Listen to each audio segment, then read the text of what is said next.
నిజంగా ఒక వీళ్ళ మాట్లాడుతూ ఉన్నప్పుడు నిజంగా ఒక కథ కూడా గుర్తుకొచ్చింది అధ్యక్ష. నేను శ్రీకాంత్ మాట్లాడుతూ అనుకుంటా ఉంటే,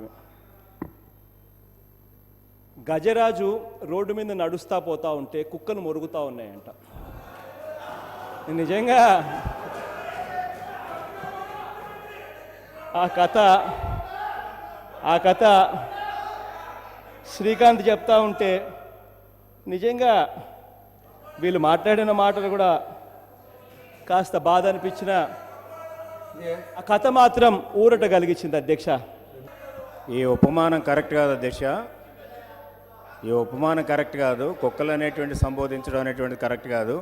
ఒకవేళ ఆయన చెప్పిన దానికైనా ఆయన శ్రీకారి ఉంటే పాప ఈ మధ్యన పిచ్చి గజరాజులు కూడా తిరుగుతున్నాయి రోడ్ల మీద అధ్యక్ష. ఆ పిచ్చి గజరాజులు కరవకుండా ఎట్లా ఉంటాయి అధ్యక్ష? కరుస్తే తప్పకుండా.